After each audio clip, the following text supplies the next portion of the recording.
Paz do Senhor, amada Igreja. Apocalipse, capítulo 14. Apocalipse, capítulo 14. E hoje queria falar convosco sobre a consolação do Apocalipse. A consolação do Apocalipse. São 20 versículos. Eu iria só, à guisa de introdução, ler apenas 3 versículos. Verso 1. Olhei, e eis o Cordeiro em pé sobre o monte Sião, e com ele 144.000, tendo na fonte escrito o seu nome, e o nome de seu Pai. Verso 6. Vi outro anjo, voando pelo meio do céu, tendo um evangelho eterno para pregar aos que se assentam sobre a terra, e a cada nação, e a tribo, e língua e povo. Verso 13. Verso 14. Olhei, e eis uma nuvem branca, e sentado sobre a nuvem um semelhante a filho de homem, tendo na cabeça uma coroa de ouro, e na mão uma foice afiada. Só até aqui. Senhor Deus, quero, Senhor, louvar e adorar, Senhor, e agradecer a oportunidade que nos dás. Podemos abrir a Tua Palavra. Podemos, Senhor, entrar na Tua Palavra. Ó Pai, acalma, Senhor, as ansiedades dos nossos corações. Cala, Senhor, os gritos silenciosos da nossa alma. Que o Senhor Santo Espírito trabalhe em nós, nos abrindo os nossos olhos espirituais, iluminando, Senhor, as nossas mentes para entendermos esta tão grande e boa palavra. E eu creio, Senhor, pela Tua ação. Ela se tornará prática nas nossas vidas e nos trará consolo. Consolo que tanto precisamos, Senhor, nestes dias em que nós vivemos. Que seja assim, Senhor, em nome de Jesus. Que o abrir dos meus lábios e o meditar do meu coração sejam, Senhor, meu Deus, agradáveis na Tua presença, para a honra e glória do Teu santo nome. Em nome de Jesus. Amém. E glória a Deus. Apocalipse 14. Chegamos ao Apocalipse 14. A consolação do Apocalipse. O consolo dos santos no Apocalipse. O texto que nós temos em mãos, ele nos propõe consolo. O Apocalipse é um livro de consolo. É uma carta escrita com o único objetivo e intuito consolar as almas daqueles cristãos lá na Ásia Menor que estavam sendo perseguidos por causa da sua fé, por causa do nome de Jesus. E esperança também nos traz. Este texto, o Apocalipse, nos traz esperança para um povo de Jesus sofrido e perseguido no mundo. O nosso momento histórico, queridos, ela nos causa uma sensação confusa, esquisita. Parece que estamos vivendo num mundo em trevas, caminhando literalmente no breu da noite mais escura.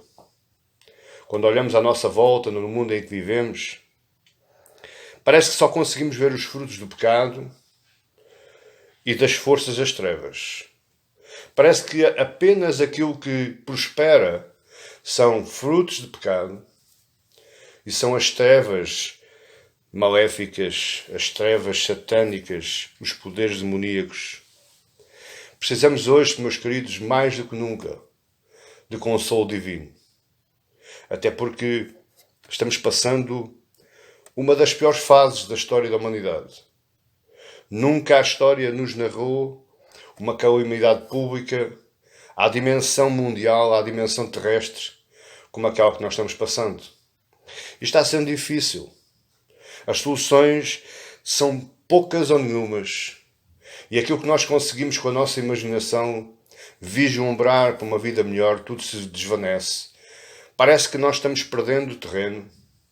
Parece que o Evangelho da paz, da salvação, da tranquilidade, não passa de uma linha muito ténue lá no horizonte longínquo.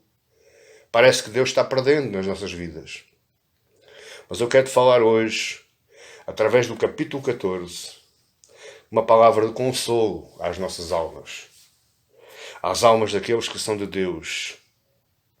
Nós precisamos do consolo divino para continuar vivendo por entre as maldades desta vida.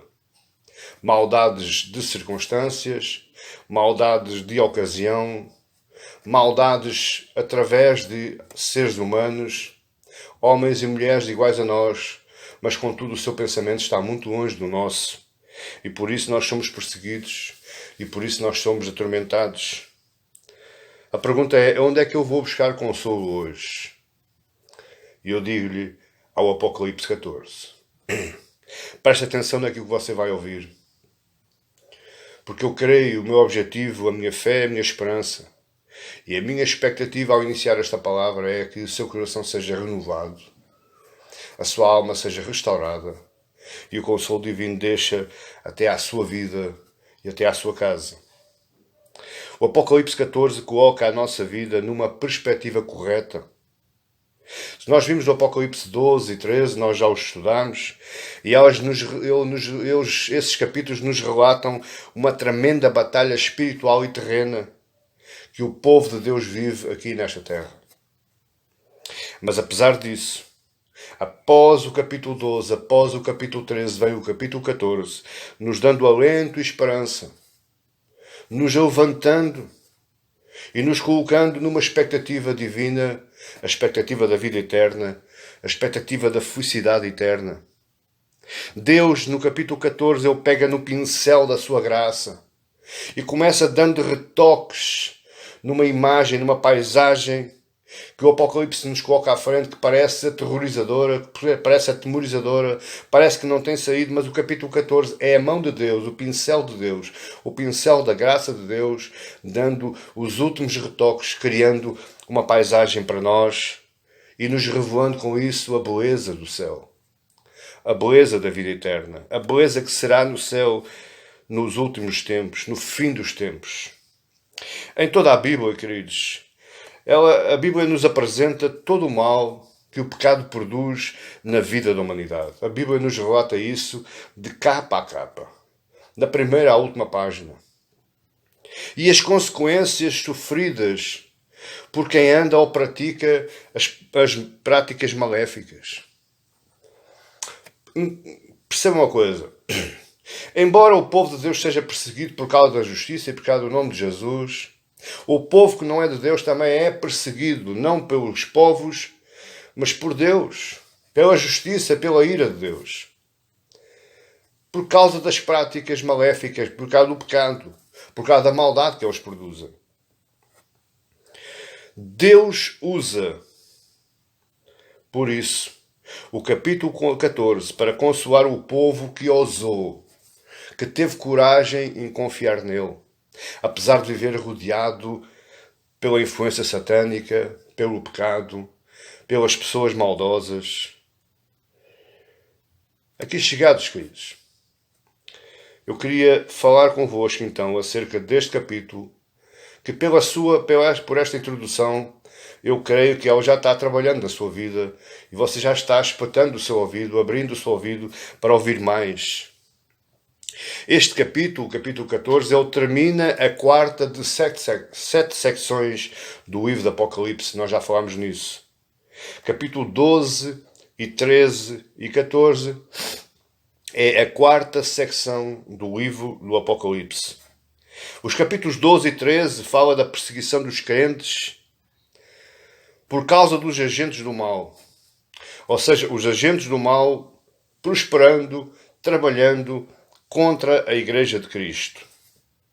Porquê? A pergunta é, porquê que estes agentes fazem isto à Igreja? Será que a luta do diabo não é só contra Deus?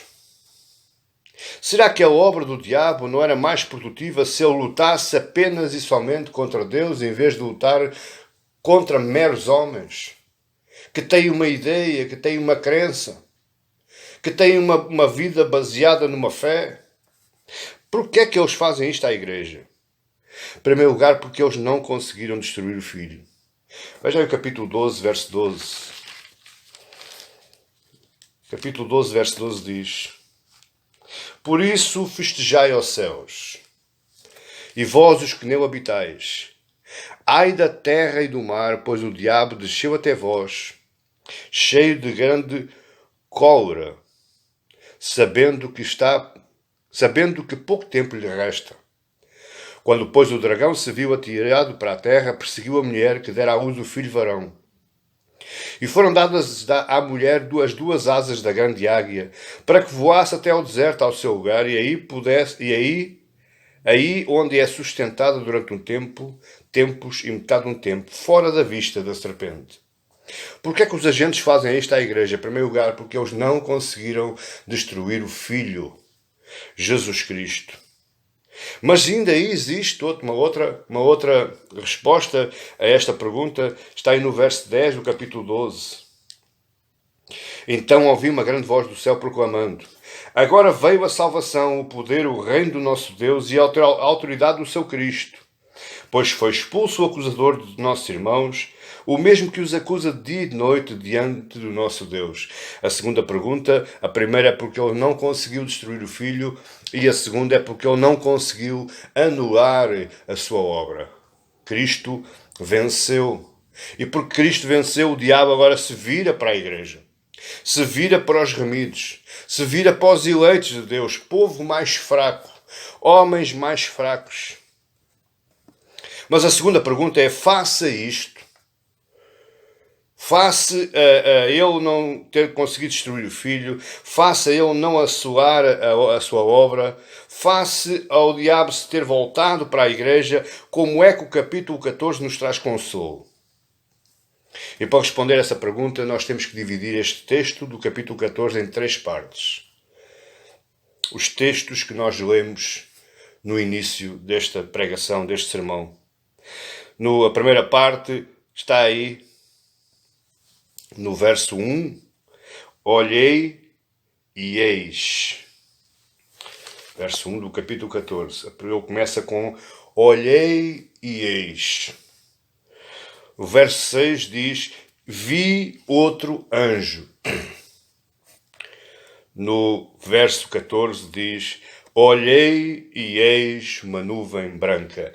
Este capítulo 14 se divide em 3 parágrafos que, ao entendê-los, nós vamos saber como é que Deus traz consolo à nossa vida. Cada um destes 3 parágrafos tem por objetivo a visão do consolo ao povo de Deus. Que visão é esta? O que é que João viu e escreveu e que nos traz consolo à nossa vida? A primeira visão é a visão da comunhão dos crentes com Cristo Jesus, dos versos 1 ao 5.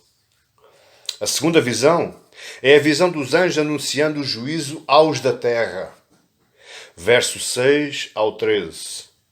A terceira visão é a visão da consumação dos tempos, dos dias do fim. Está dos versos 14 ao 20. Agora entenda, em cada uma destas 3 visões, João tem apenas um único propósito. Primeiro, despertar o povo de Deus. Despertar o povo de Deus porquê? Porque o povo anda dormindo. O povo não está consciente do que é a sua vida para além desta vida. O povo anda vivendo a sua vida aqui, basicamente aqui. Não consegue transcender a sua vida para uma realidade muito superior. Como diz as palavras de Paulo, para mim o viver é Cristo. Viver é Cristo aonde? Aqui. Mas o morrer é lucro. Então, mas onde é que eu adquiro o lucro da minha morte? Lá. Numa realidade muito superior. Você pode estar sofrendo aqui. Mas lá, você nunca mais vai sofrer. A própria palavra diz que Deus enxugará as lágrimas dos vossos olhos. Não haverá mais lamento, não haverá mais pranto. Essa é a realidade muito superior que nós deveríamos ter em mente, apesar da vida que nós temos nesta terra. Apesar daquilo tudo que nos acontece e que vem nos prejudicar, que vem nos atrapalhar a nossa fé cristã. E para que nós olhemos ao propósito de João, ele utiliza uma expressão completamente incompreensível, pelo menos para a mente de muitos. Está aí no verso 13, capítulo 14. Então ouvi uma voz do céu dizendo: escreve, bem-aventurados, felizes, muito felizes os mortos, que desde agora morrem no Senhor. Sim, diz o Espírito, para que descansem das suas fadigas, pois as suas obras os acompanham. Que expressão que João utiliza para nos mostrar uma realidade muito maior. Felizes aqueles que morrem. Isso é incompreensível à nossa razão, à nossa mente. Felizes aqueles que morrem em Cristo Jesus. Viver é Cristo, morrer é lucro. Morrer como? Em Cristo. Morrer em Cristo. Morrer com Cristo. Morrer através de Cristo. E no mundo em que nós vivemos, quem é que vai acreditar nisto? Quem é que vai dizer a alguém: olha, feliz é aquele que morre? Feliz não, feliz é aquele que vive. Feliz é aquele que vive bem, feliz é aquele que vive abastado, feliz é aquele que tem uma conta bancária, feliz é aquele que tem uma vivenda, um bom carro, um jato, um iate. Isso é que é ser feliz. Feliz é aquele que tem uma boa família, muitos filhos. Não lhe falta nada em cima da sua mesa. Isso é que é ser feliz. Feliz é aquele que tem saúde, nunca visitou um hospital. Isso é que é ser feliz, mas João diz não. Felizes são aqueles que morrem em Cristo, que acordam, que despertam para uma realidade muito superior. Entenda uma coisa que eu lhe vou dizer. A nossa verdadeira vida, ela só começa quando nós morremos. A verdadeira vida do cristão, vida plena, como diz lá João, palavras de Jesus: eu vim para que tenham vida e vida com abundância. Essa vida e vida com abundância, transliterada do grego, quer dizer vida e vida em equilíbrio. Vida equilibrada. Nós podemos viver uma vida equilibrada espiritualmente aqui nesta terra. Você pode ser feliz aqui nesta terra. Você deve ser feliz nesta terra, através de Cristo Jesus. Mas esta vida não termina nesta terra. Quando você morre, essa vida equilibrada, ela continua pela eternidade. Porque você, quando morre aqui, 3 segundinhos depois, mais coisa, menos coisa, você vai acordar nos braços do Pai. Você vai acordar numa realidade muito superior. E esta é a esperança que nos traz a paz. Esta é a esperança que nos move. Mas vejamos a primeira parte. Vamos agora analisar o capítulo 14 com outros olhos. Dos versos 1 ao 5. Vamos lá. Olhei, e eis o Cordeiro em pé sobre o monte Sião, e com ele 144.000, tendo na fronte escrito o seu nome e o nome do seu pai. E ouvi uma voz do céu como uma voz de muitas águas, como voz de grande trovão. Esta voz de grande trovão faz-me lembrar lá a voz no Monte da Transfiguração, quando Deus diz: este é meu filho amado, a ele ouvi.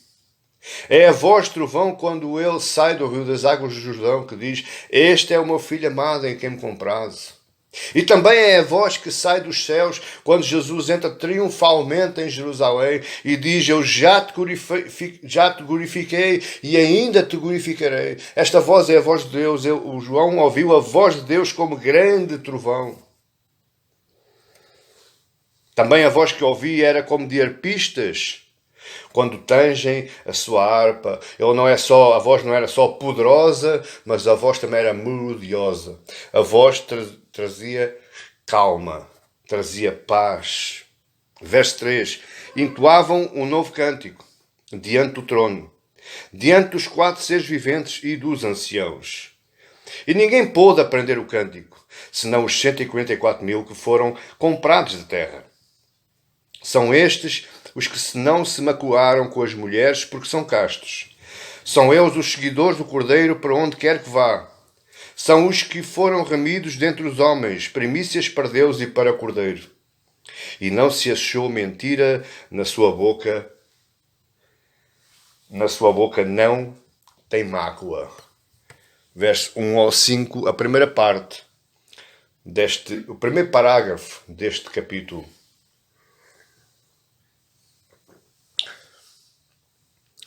Vamos retornar atrás. O capítulo 13 nos mostra a visão do sofrimento dos crentes nesta terra. Agora, eu queria falar convosco uma coisa muito importante.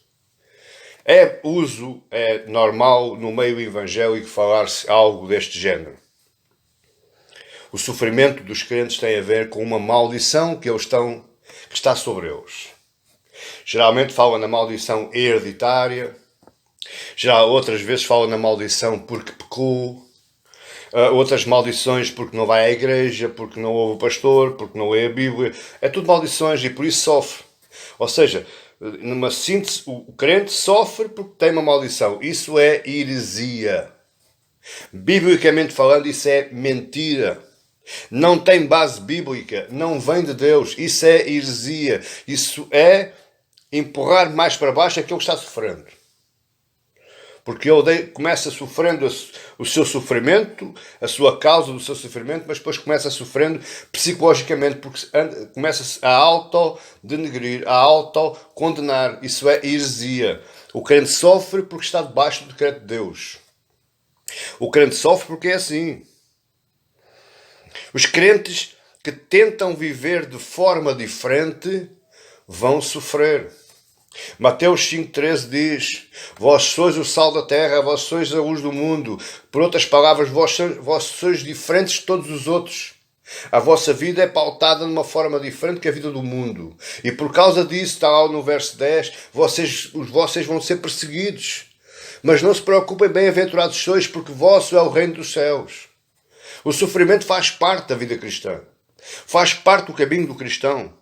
E até porque aí no verso 16 do capítulo 13 diz, verso 16 do capítulo 13, a todos os pequenos e grandes, os ricos e os pobres, os livres e os escravos, faz que lhes seja dada uma certa marca sobre a mão direita ou sobre a fronte. Agora veja o verso 17. Para quê? Para que não possam comprar ou vender, senão aquele que tem a marca ou o nome da besta ou o número do seu nome.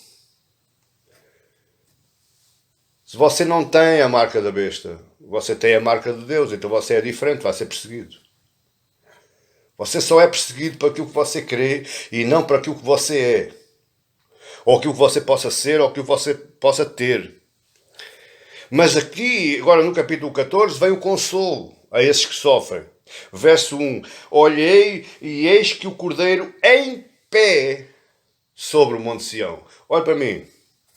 O que é que Jesus fez quando ascendeu aos céus? Chegou à presença do Pai, foi glorificado e fez o quê? Se assentou à direita de Deus. Cristo reina sobre a história da humanidade, sentado no seu trono à direita de Deus. Sentado. Mas aqui no verso 1 ele diz que está em pé. Por que é que Jesus se pôs em pé? Por que é que ele se levantou do seu trono? Porque Deus honra aqueles que vivem em sofrimento e morrem em Cristo. Deus se coloca em pé, atento ao sofrimento que a sua igreja está passando nesta terra. Deus se coloca, Jesus se coloca em pé, o Cordeiro se coloca em pé, atentando para as causas do seu povo, da sua igreja. Ele está atento. Verso 5. E não se achou mentira na sua boca, e na sua boca não tem mácula. Na força do Espírito Santo. Perdão, já passei aqui o povo. O verso 4, primeiro. São estes os que não se macularam com mulheres, porque são castos. Aqui é complicado de entender, mas eu já vou explicar. São estes os que não se macularam com mulheres, porque são castos. São eles os seguidores do Cordeiro por onde quer que vá. São os que foram redimidos dentre os homens, primícias para Deus e para o Cordeiro. Estes são os perseguidos. Estes são os que são diferentes. São diferentes porquê?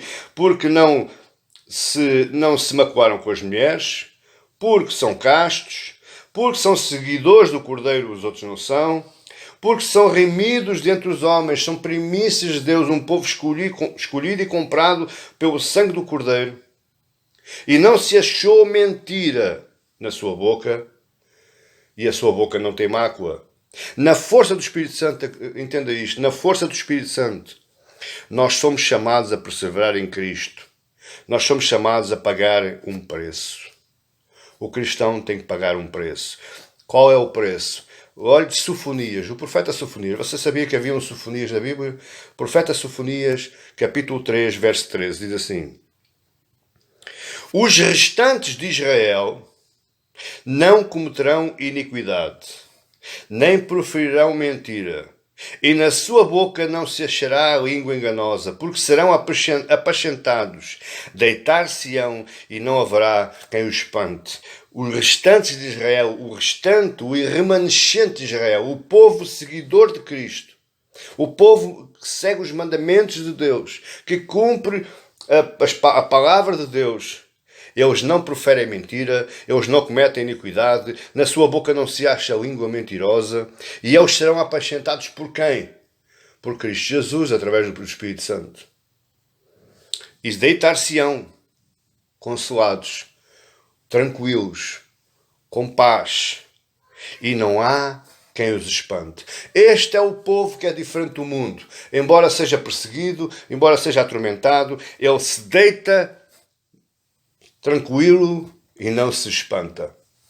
O João apresenta aqui uma expressão que é complicadíssima e tem levado muitos ao engano. Olha outra vez aí o verso 4. São estes, o povo de Deus, os que não se maculam com mulheres, porque são castos. Então vê, pastor, a Bíblia diz para eu não me casar e meter-me no mosteiro. Não, você entendeu mal.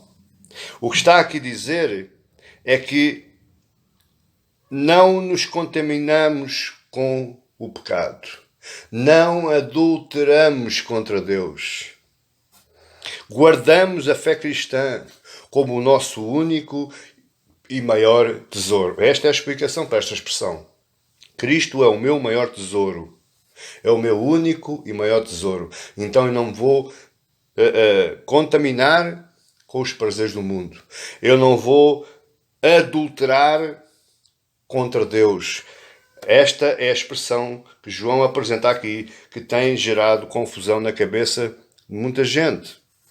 E como é que eu guardo o meu tesouro? Como é que eu não me contamino? Como é que eu não adultero? Verso 4.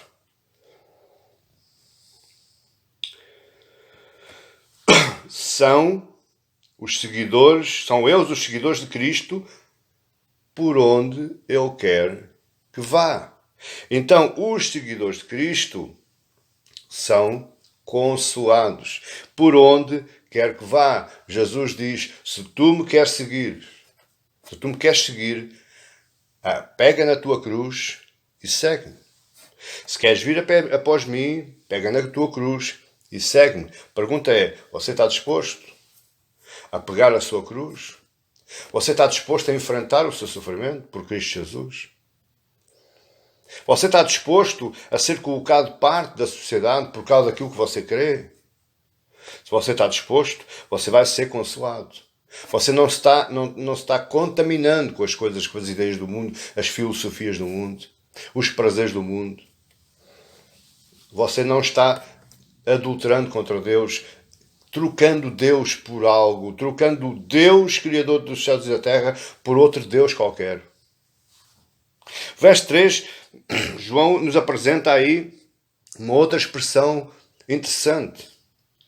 Entoavam novo cântico diante do trono. Que novo cântico é este que à frente ele diz que ninguém poderia, no verso 3 ainda, ninguém poderia aprender o cântico.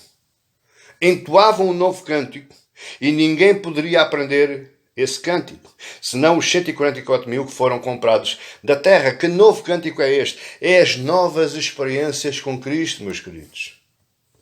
O seu objetivo nesta vida é viver novas experiências com Cristo. Como, pastor? Medite na sua palavra. Leia a sua Bíblia.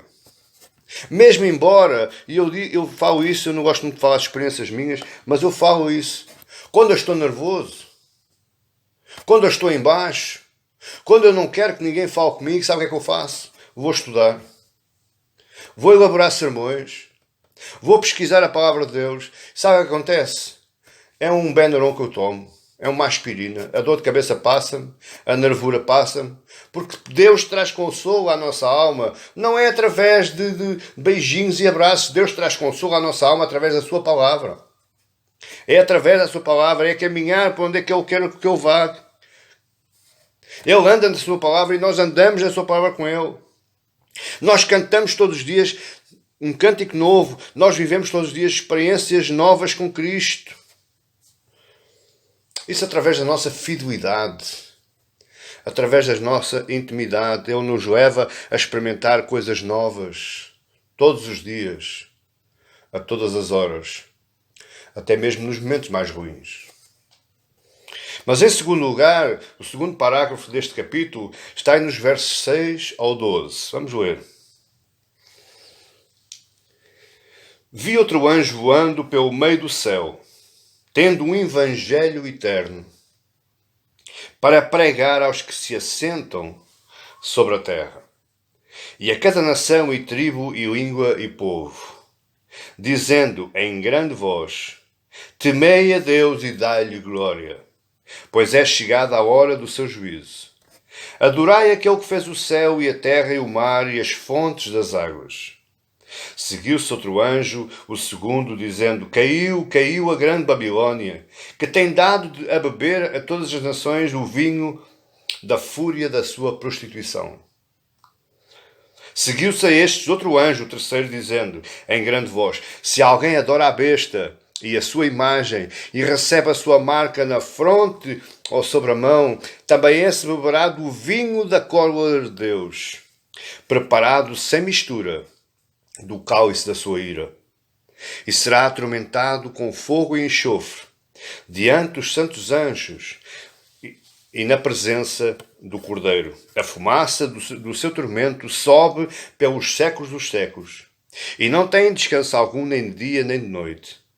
Os adoradores da besta e da sua imagem, e a quem quer que receba a marca do seu nome, aqui está a perseverança dos santos, os que guardam os mandamentos de Deus e a fé em Jesus.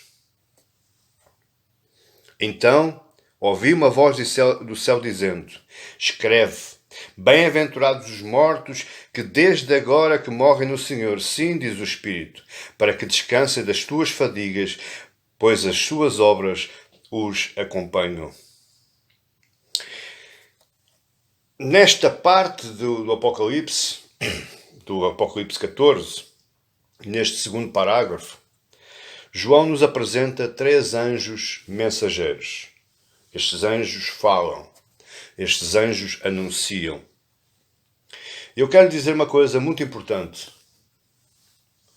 A igreja, você e eu, estamos representados nestes 3 anjos.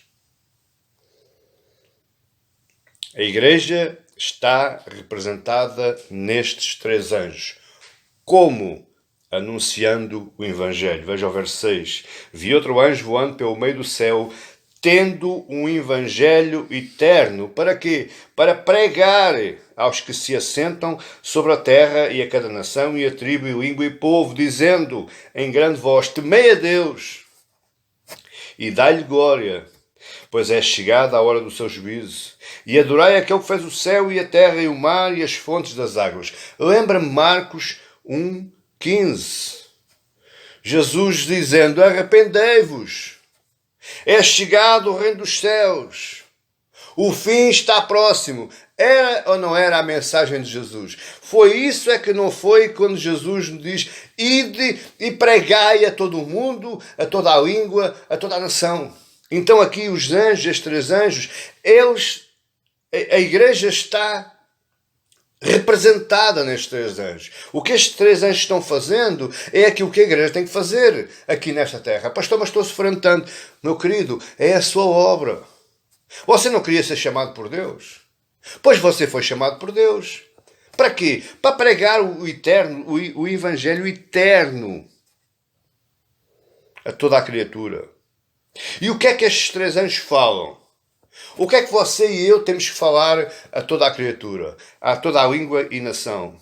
Em primeiro lugar, eles estão dizendo: acordem. Acordem, vocês estão adormecidos. Vocês estão estarrecidos nos seus prazeres, nos seus encantos. Verso 7. Temei a Deus. Acordem, temam a Deus. Olhem para aquilo que vocês estão fazendo. A segunda palavra que os anjos falam é: analisem a vossa vida. Analisem os vossos caminhos. Analisem as vossas expectativas. Os vossos sonhos. Diz aí no verso 8. Caiu a grande Babilónia. Babilónia, que nós aqui entendemos como a sedução do mundo. Falámos disso na lição anterior. A sedução do mundo, os prazeres, os encantos, as loucuras. Babilónia caiu. Analisem a vossa vida. Analisem o que é que vocês estão fazendo. Mas a terceira palavra, eles também dizem: arrependam-se, porque senão vão beber do cálice da ira de Deus. Arrependam-se enquanto é tempo. Verso 10. Também esse que não acorda, esse que não analisa, também esse, e também não se arrepende, também esse beberá do vinho da cólera de Deus, preparado sem mistura, o cálice da sua ira, e será atormentado com fogo e enxofre diante dos santos anjos e na presença do Cordeiro. Acorde, analise a sua vida, analise para onde é que você quer andar e se arrependa dos seus maus caminhos. Se arrependa dos seus prazeres mundanos. Se arrependa daquilo que você tem andado a fazer por interferência satânica, maligna. Tem andado lutando contra Deus, mas se arrependa, porque ainda há tempo. Pena que o mundo não quer fazer isto. Se você for dizer isto a alguém, ele diz logo: quem é que você pensa que é para falar na minha vida? Eu vivo como eu quero. Mas deixe que eu lhe diga uma coisa hoje. Independentemente da resposta que você vai levar para casa, a sua obrigação é falar. A sua obrigação é dizer: acorda, analisa e arrepende. Fazendo isto, você já fez a sua parte.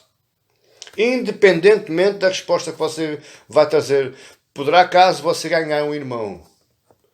Mas com certeza absoluta, você vai ganhar um inimigo, em primeiro lugar. Essa é a perspectiva com que você deve ir. Eu vou, mas vou ganhar um inimigo. Pode dar-se o caso de Deus trabalhar no assunto e você trazer consigo um irmão. Mas você vai ser perseguido por aquilo que você fala. O mundo quer continuar dormindo em seus prazeres. O mundo quer continuar seduzido em seus encantos. Eu já ouço aí carrada de gente. Não é só um ou dois. É carrada de gente que diz: quando esta pandemia passar, vou fazer o cruzeiro da minha vida.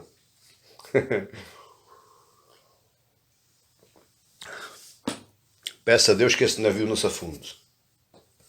Eles não pensam em se converter a Deus. Eles não pensam em louvar aquele que derramou a graça comum para salvar uma humanidade podre. A única coisa que eles pensam é: quando isto passar, pastor, quando isto passar, vou fazer o meu cruzeiro. Acordem, analisem e se arrependam. É a mensagem destes 3 anjos, é a mensagem da igreja ao mundo. E você repare que isto é para o mundo. Isto não é para a igreja. Isto é para o mundo. A nossa missão é voltada para o mundo. Versos 6 e 7 nos dá a ideia de mundo, de descrentes. Porque diz aí o verso 6: Vi outro anjo voando pelo meio do céu, tendo o evangelho eterno para pregar aos que se assentam. A palavra assentam aqui, por acaso esta minha Bíblia é a melhor tradução, porque existe outros aí, pregar aos seres da terra, pregar aos homens. Não, a melhor tradução do grego é esta, pregar aos que se assentam. E a palavra aqui, este verbo, assentam, tem a conotação daqueles que estão despreocupados. Eles estão comodamente assentados. E chega o anjo e diz: acordem, analisem e se arrependam. Assentam aos despreocupados.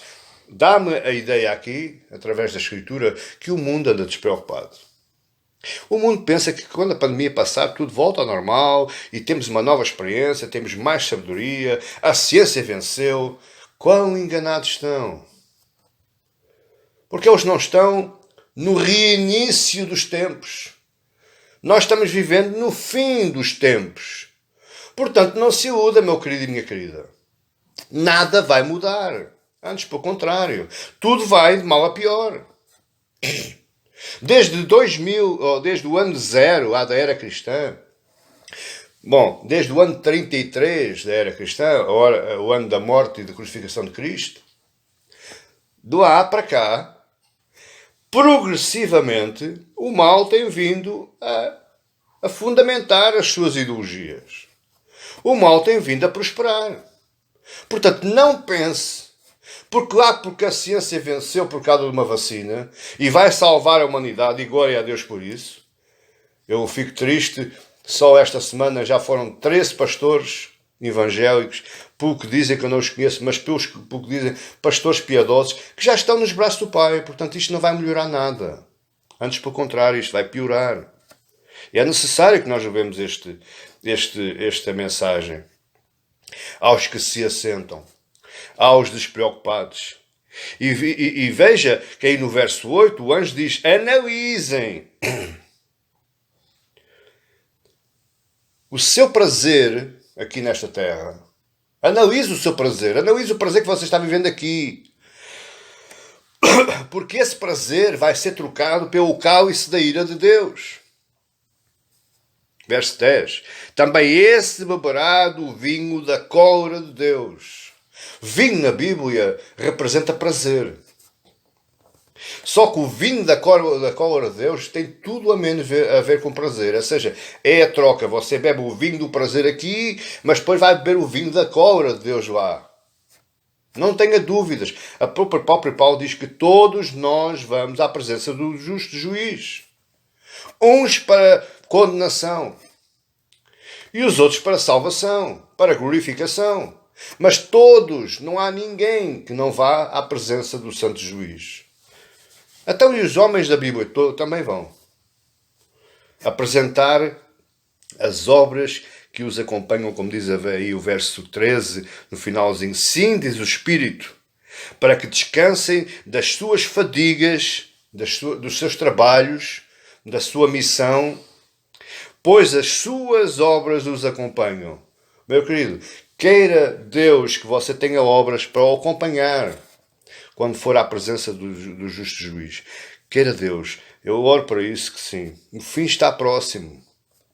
O fim dele está próximo. O pior é que eles pensam que não. Eles pensam que haverá uma vida, agora querem fazer um foguetão para levar pessoas e cargas a Marte. A Terra não chega. Tem que ir para Marte.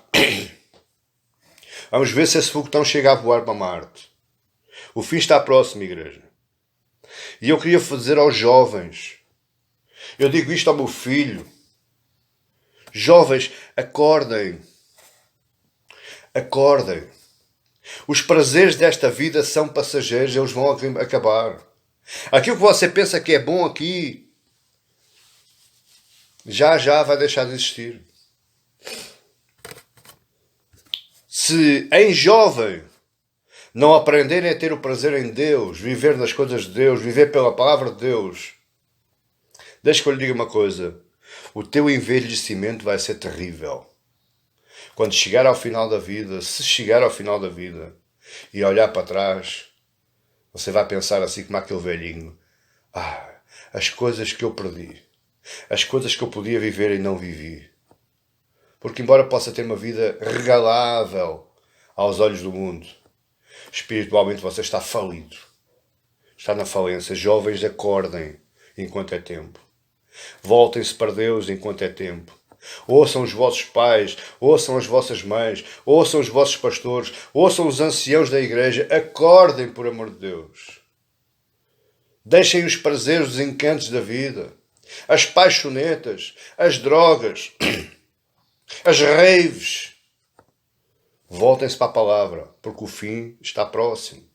E cada vez mais próximo. Eu nunca vi o fim tão próximo como agora. Eu não sou arauto da desgraça, não sou um arauto do apocalipse, mas eu nunca vi o fim tão próximo como agora. Eu nunca vi a terra tão podre. Com 54 anos de idade, eu sei que é pouco, mas já vivi muito. E já vi isto muito melhor. Arrependam-se enquanto é tempo, é a mensagem dos versos 9 ao 13. Mas agora temos a última parte. O último capítulo, o último parágrafo deste capítulo. E aí temos a visão da consumação dos tempos. E neste texto nós encontramos dois grupos distintos. Por outras palavras, na consumação dos tempos existem duas equipas. Elas não vão jogar uma contra a outra, porque o resultado final já está delineado. Mas existem duas equipas na consumação dos tempos. Na volta de Cristo. Quando Ele se sentar no trono branco com o seu bastão para julgar, só existem duas equipas. A primeira equipa está dos versos 14 ao 16, que é os salvos da ira de Deus. A segunda equipa está os condenados pela ira de Deus, que está dos versos 17 ao 20. Leia comigo. Primeira equipa, dos versos 14 ao 16. E aqui fala numa ceifa. Isto é muito importante nós sabermos separar entre a ceifa e a vindima. Ambas têm objetivos diferentes. Ambas têm resultados diferentes. Ambas nos dizem coisas diferentes. Mas vamos falar da ceifa, dos versos 14 ao 16. Olhei e eis uma nuvem branca, e sentado sobre a nuvem um semelhante a filho do homem. Veja, nuvem branca, quando é que aparece esta nuvem branca e sentado sobre a nuvem, aquele semelhante a filho do homem, como estava em Daniel, se referindo a Cristo Jesus? No dia da sua volta, quando ele vier juntar a sua igreja, arrebatar a sua igreja. Ele está sentado numa nuvem branca, num trono, um semelhante a filho do homem, tendo na sua cabeça uma coroa de ouro e na sua mão uma foice afiada. E outro anjo saiu do santuário, gritando em grande voz para aquele que se achava assentado sobre a nuvem: toma a tua foice e ceifa, pois chegou a hora de ceifar, visto que a seara já amadureceu. E aquele que estava sentado sobre a nuvem passou a sua foice sobre a terra, e a terra foi ceifada. Aqui se refere à ceifa do trigo, à ceifa do povo remido por Deus. É Cristo Jesus, é o próprio Cristo que vai passar a foice. Isto é simbólico. Ou seja, vai juntar e vai recolher, vai arrebatar o seu povo, a sua igreja, a sua noiva, o trigo da seara de Deus. Por isso é que ele diz lá em Mateus: a seara é grande, mas poucos são os ceifeiros. A seara aqui fala-nos de trigo, de cereal puro, caro para a época. Esse é o cereal de Deus, é o seu povo, é a sua igreja, é os cristãos remidos pelo sangue de Cristo. É Cristo Jesus, o próprio Cristo. Veja, ele diz: está sentado numa nuvem branca e tinha na sua mão uma foice afiada, e ele passou, no verso 6, passou a foice sobre a terra e a terra foi ceifada. Ele levou consigo o trigo da terra. Mas agora existe aqui, este é o grupo dos que são salvos da ira de Deus. Mas agora também está aqui os salvos, os condenados pela ira de Deus, versos 17 ao 20. Então do santuário que se encontra no céu outro anjo, e veja, agora já não é Cristo, agora é um anjo. Outro anjo, tendo ele mesmo também uma foice afiada. Ele tinha uma foice igual à de Cristo lá na nuvem. Saiu ainda do altar outro anjo, 2 anjos, aquele que tem autoridade sobre o fogo, e falou em grande voz do que tinha a foice afiada, dizendo: toma a tua foice afiada e ajunta aos cachos da videira da terra. Veja, olha como é que o João está escrevendo. Os cachos da videira da terra. Porquanto as suas uvas já estão amadurecidas. Então o anjo passou a foice na terra, e vindimou a videira da terra, e lançou-a no grande lagar da cólera de Deus. E o lagar foi pisado fora da cidade, e correu sangue do lagar até aos freios dos cavalos, numa extensão de 1600 estádios. Aqui a vindima fala dos prazeres do mundo. As uvas, estas videiras, são as videiras dos prazeres do mundo. São as videiras que dão os cachos, os frutos maléficos, os frutos do mal. Esses vão ser condenados pela ira de Deus. Deixa que eu lhe deixe uma frase aí para o seu coração. O amor de Deus só faz sentido quando o ser humano reconhece que Deus tem razão para estar irado. Pena é que o povo pensa que Deus está sempre de peitinho aberto para os cristãos. Não, o crente quando chora, Deus vem. O crente quando lamenta, Deus vem. O crente olha para Deus e Deus está sorrindo. Oh, meu querido, não é bem assim. Porque eu, para dizer que Deus me ama, eu tenho que lhe dizer: Senhor, tu estás zangado comigo, eu sei, e tens razão. Porque eu sou mesmo um animal miserável. Eu não presto para nada na tua presença. Eu sou um depravado total. Mas mesmo assim tu me amas. É isto que representa o amor de Cristo. É o reconhecimento que Deus está irado com razão. E eu estou farto de dizer isto. Deus ainda não acabou com isto tudo por causa do seu grande amor pelo seu Filho. E porque Ele fez a promessa ao Filho que lhe daria as nações da terra para governar. Que lhe daria um povo. Que lhe daria uma noiva. Que lhe daria uma igreja. Por causa da promessa que Ele mesmo fez ao seu Filho. É que Ele ainda não acabou connosco aqui nesta terra. É que Ele ainda não nos esmagou como se esmaga as uvas no lagar. Você alguma vez viu esmagar uvas no lagar? Sabe o que é uma prensa de uvas? Ela vai apertando, lá no sem fim, vai apertando, até que aquilo, quando era assim, só fica assim. Era isso que nós merecíamos. Era isso que você merecia, era isso que eu merecia. Mas por causa do amor dele ao Filho, Ele não produz essa ação sobre nós, porque nós fomos comprados pelo sangue do Cordeiro. Você em casa devia dizer glória a Deus. Nós conseguimos brincar com a glória de Deus todos os dias, a toda a hora. Nós brincamos com a glória de Deus todos os dias, a toda a hora, mas nunca nos lembramos que a nossa brincadeira vai ter um final. Vai ter um fim. Deus tem a obrigação de estar sempre sorrindo para nós? Não. A própria Bíblia diz que nós éramos inimigos de Deus. A Bíblia também diz: quem pode fugir de um Deus irado? Nós não podemos fugir de um Deus irado. Apenas vamos vivendo por causa da promessa que Ele fez ao seu Filho, a Cristo Jesus. A Bíblia diz, palavras de Deus: tudo que fere a minha glória é injustiça, é iniquidade, é pecado, condenado pela morte, morte eterna.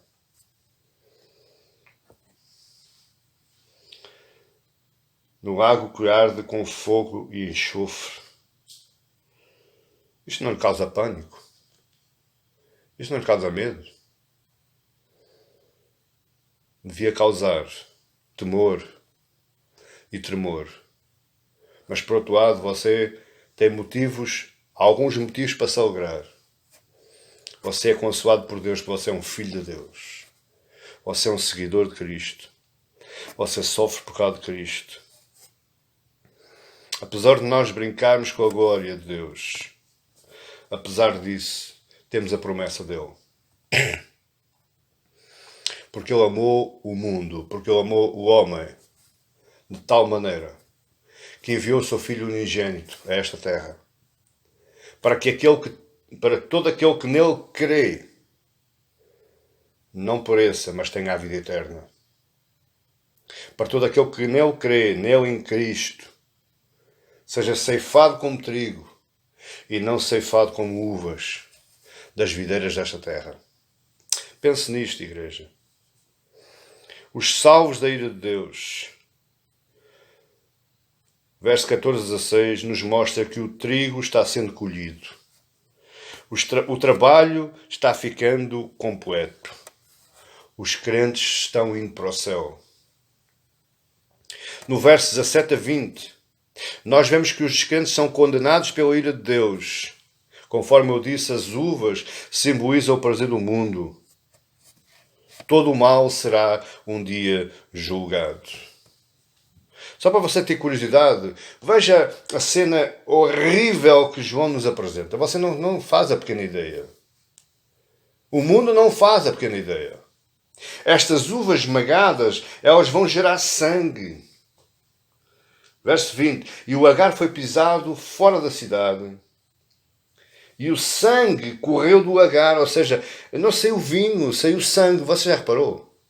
Sofrimento, dor, angústia, agonia, grito. E correu sangue do Agar até aos freios dos cavalos. Para aí, pense comigo. A cabeça do cavalo está aqui, mais ou menos, cerca de 1,5 m de altura. O sangue ficou à altura de 1,5 m da face da terra. Mas não só isso. Numa extensão de 1.600 estádios. Eu fui calcular isto e deu mais ou menos 296 mil quilómetros. Veja, meu querido. Isto equivale, não sei, mas se calhar a América e a Europa tudo junto. À altura de 1,5 m e esta extensão de terra cheia de sangue daqueles que foram condenados pela ira de Deus. Para esses não há consolo. Para esses só há mesmo esmagamento. Para esses só há mesmo é pressionar. A cólera de Deus vai ser enviada, vai ser derramada. E que horrível é! Você repara que a única coisa que Cristo mais pavor tinha era de não estar na presença do Pai. No jardim do Getsemane, por 3 vezes, ele ora com a sua cara derramada na terra. A força da sua depressão, da sua angústia era tanta que o seu suor tornou-se em gotas de sangue. E ele dizia: Pai, se for possível, afasta de mim este cálice. Que cálice é que ele estava falando, meu querido? O cálice da santa e justa ira de Deus, que iria ser derramada sobre ele por causa dos pecados da humanidade. Aquilo que aconteceu a Jesus na cruz foi aquilo que vai acontecer aqui no verso 20. As uvas vão ser pisadas, vão ser esmagadas e só vai sair sangue, não vai sair vinho, é sangue. E diz a Bíblia que quando ele diz: Pai, nas tuas mãos entrego o meu espírito, e expirou, o céu se fez negro, trovões, terremotos que abriram campas e jorraram os seus mortos. Diz a Bíblia que os homens se espantaram. Tal era o terror da cena. Agora imagine. Aquilo foi uma cena durante 3 horas. Agora imagine uma cena durante toda a eternidade. Sofrer por uma eternidade afora. Não pense que você vai morrer, vai descansar, vou pagar os meus pecados, vou sofrer um bocadinho e depois morro. Não vai morrer, não. Não morte só é esta física. A partir desta física existe vida. Mas existe vida de duas formas. Ou felicidade eterna com Deus, na glória de Deus, glorificados por Deus pelo sangue do Cordeiro. Ou infelicidade eterna, no lago que arde com fogo e enxofre, juntamente com o demónio e seus anjos, por toda a eternidade. Você não vai descansar um único momento na sua vida, um único segundo da sua vida. Você vai ser atormentado. Você vai ser, não, peço perdão, você não vai ser. Porque você já está a acordar, já está a analisar, já está a arrepender, para a honra e glória de Cristo. Deixa-me terminar fazendo duas perguntas. Qual é o caminho que você vai seguir hoje? Após ter ouvido esta palavra de consolo que nos traz o capítulo 14, e é consolo. Temos que ouvir, é consolo à nossa vida. Tudo isto um dia vai terminar. Qual é o caminho que você vai seguir? Vai continuar o caminho dos prazeres da vida? Vai continuar vivendo à sua maneira? Vai continuar vivendo ao seu bel prazer? Vai continuando fechando os ouvidos à palavra do Evangelho que lhe está sendo pregada, que está trazendo salvação à sua vida? E você não quer ouvir? Depois amanhã vou, depois amanhã ouço, e depois amanhã escuto. Vai continuando lutando para aquilo que você mais aspira, que é o bem-estar, a comunidade, o bom ar-condicionado, a boa vivenda, a boa piscina, o bom carro, o bom iate. É isso que você vai continuar trilhando? Deixa que eu lhe diga uma coisa. Tudo isso vai acabar. Você até pode ter tudo isso.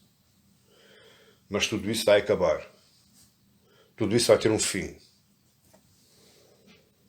Felizes aqueles que se refugiam em Jesus. Felizes aqueles que morrem em Jesus. Felizes aqueles que aguentam as tormentas da sua vida por amor ao Cordeiro. Felizes aqueles que lavam as suas vestes no sangue do Cordeiro. Queridos e queridas, hoje é a hora. A hora é agora. E o tempo é hoje. Se arrependa. Volta atrás na sua vida. Se derrama aos pés do Pai e lhe diga: Pai, eu pequei contra ti somente eu pequei.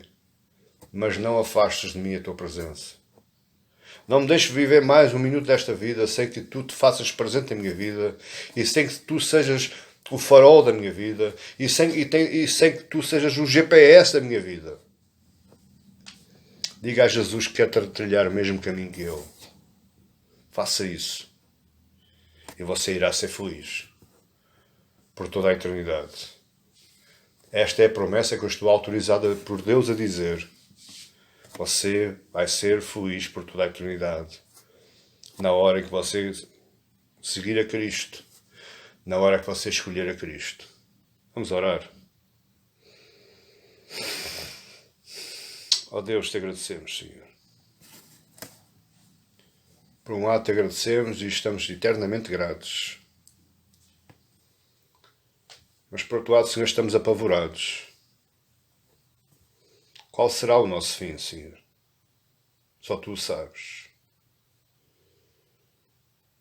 Por isso, meu Deus, nós nos arrependemos na Tua presença. Firmados naquelas palavras que eis que as coisas velhas já passaram, eis que tudo se fez de novo. Senhor, que haja uma nova vida hoje no meio de nós, em nós, Senhor. Que o Teu Santo Espírito se faça presente no nosso coração, que Ele transforme as nossas vidas, que Ele mude o rumo da nossa vida. Senhor, coloca à nossa frente o caminho do Teu Filho, o caminho do Cordeiro, o caminho daquele que remiu a humanidade, o pecado da humanidade, através do Seu sangue. Ser misericordioso connosco, Senhor. Ser propício a nós porque somos pecadores. Quantas vezes nós falhamos, quantas vezes nós revertemos o nosso caminho, quantas vezes nós olhamos para trás, Senhor. Não leves isso em conta, Deus, pois nós amamos o teu Filho, nosso Rei e Salvador. Nós amamos aquele que foi esmagado pela tua ira naquela cruz, em favor de muitos, em favor de nós. Nos abençoa, Pai, com a tua graça salvadora. E nos guarda um lugar, Senhor, no céu, junto a ti. Poderemos morrer nesta terra, mas que morramos em Cristo, Senhor. Que as nossas palavras finais seja glória dada ao nome de Jesus. Para que tu te agrades de nós, povo pecador, inútil, miserável, mas pelas nossas obras, pelas nossas palavras, tu te possas agradar. Mas não só isso, Senhor, nos dá força e coragem, nos dá intrepidez para falarmos, para pegarmos no Evangelho eterno e falarmos a esta terra, a este mundo, dominado pelas forças do mal, mas onde nós sabemos que existe ainda muito trigo misturado no meio do joio, Senhor. Então dá-nos, Senhor, essa força, dá-nos, Senhor, essa coragem, dá-nos, Senhor, os recursos, dá-nos, Senhor, as ocasiões, para que nós possamos fazer como esses anjos, anunciando o teu juízo, Senhor, mas também o teu amor e a tua graça. Que seja assim, meu Deus, em nome do teu Filho amado Jesus, nosso Salvador, para a honra e para a glória do teu nome. Amém. E glória a Deus, e que Deus abençoe em nome de Jesus.